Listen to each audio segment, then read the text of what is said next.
All right, so let's get started. So real quick, just make a 3, 4, 5 triangle, like one of the magic triangles, and we're going to talk about the dimensions.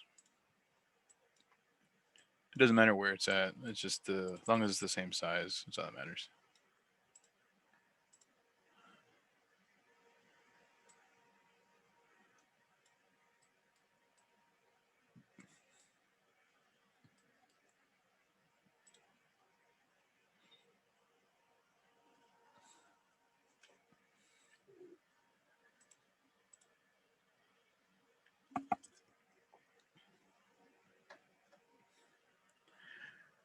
I'm going to give you a little bit of time to make it and open your program.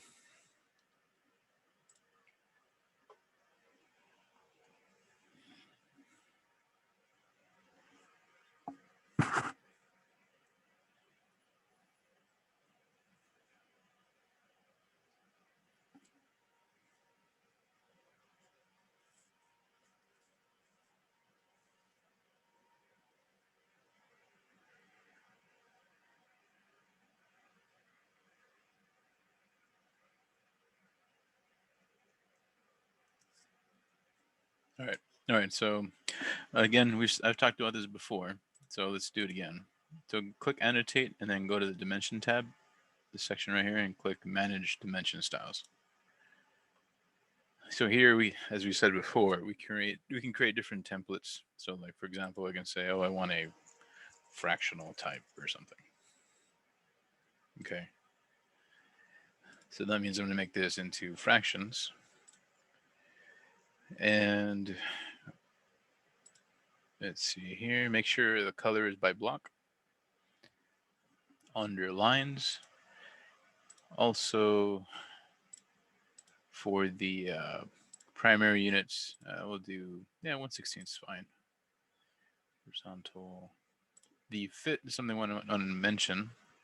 Then some of you are trying to change the way this looks. So you can click to focus on arrows or text. We can do both. Let me change back to decimal so you can see it better, actually. It's just an example. It doesn't matter what it is, but if you click the arrows, you see how there's more emphasis on the arrows there, or this has more emphasis on the text. Or you could do focus on both. So depending on what you want, you can adjust it. Okay, and see how the radius is outside versus this way.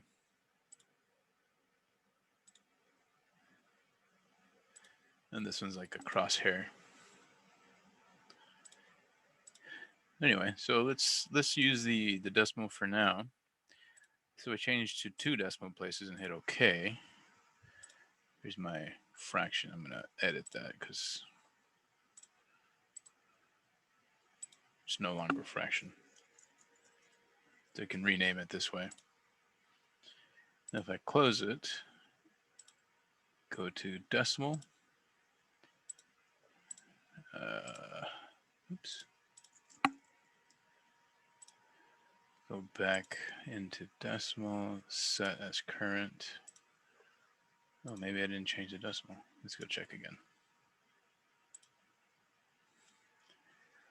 Okay, yeah, it's 2. Fit, arrows, tolerances. Okay.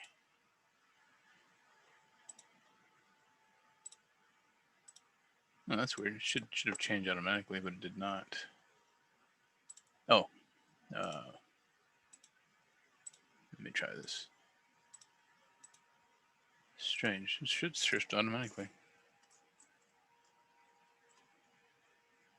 Oh well. Let's delete this.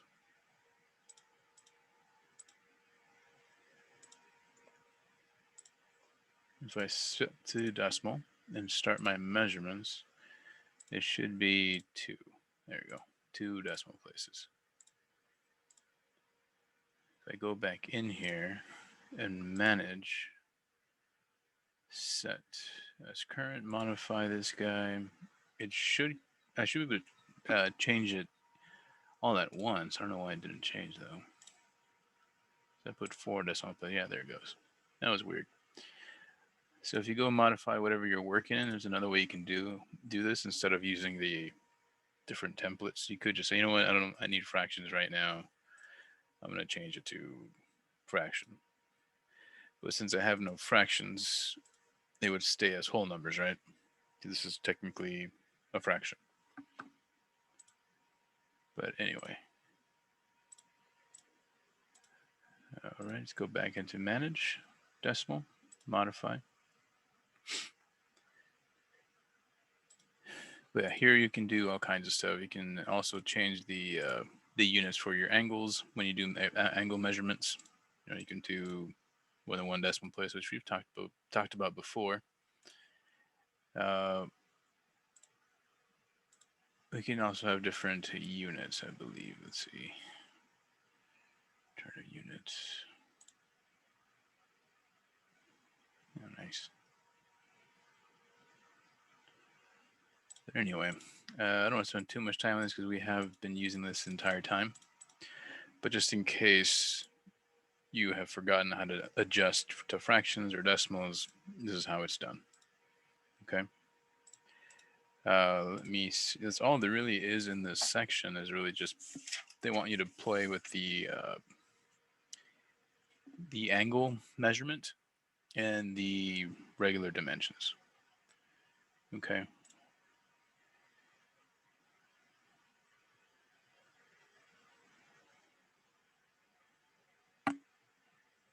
Space break.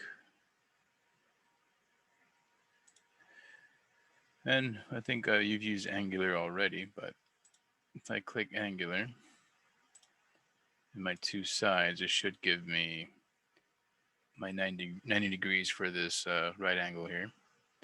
If I turn it around, it'll still be similar, but not as pretty. If I do that again over here, give me an angle.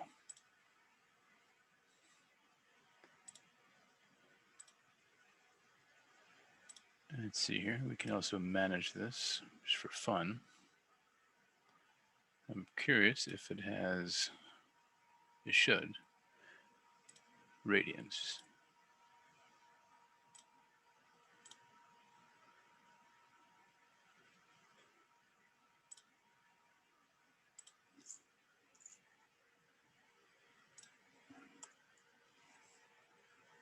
Let me delete these first, I guess.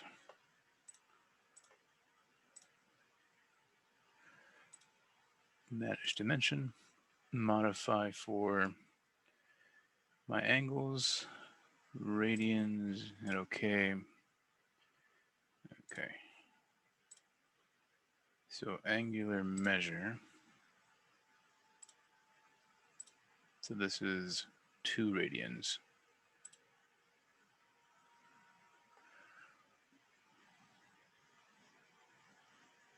And that's weird. It's kind of curious. Mm-hmm. Why would you put the dimensions in radians? Like, do some drawings have that? Well, it depends what we're doing. Like if we're doing like a physics type problem, and we wanted to use those calculations without having to convert back and forward, radians would be more useful. But if we're making a design, it might not matter because the calculator can be adjusted. So you probably wouldn't have to. Uh, but yeah, you're right. I mean, most of the time you probably wouldn't need to do that. But in actual in classes outside of designing stuff, we usually use radians more than degrees. Let's see here. I've never used grads though. That one's weird for me, I think. Yeah. I don't know if this will help anybody, but Hmm? I was getting kind of carried away and putting things in, and like I didn't have the right precision. But if you click like the angle or the measurement and then right click and go to properties, it'll bring it up and you can adjust like radians, precision, all of that. Yeah, If you like make a mistake on one, or like some of but like these if we you, had to have like multiple different precisions. that's true. Yeah, if you need to do, yeah, that's a good idea. Thanks for mentioning that. You're welcome. All right, guys. Yeah, let's see. Let me open up your homework 8, although I'm sure you haven't finished 6 yet. Not all of you. Let me find it.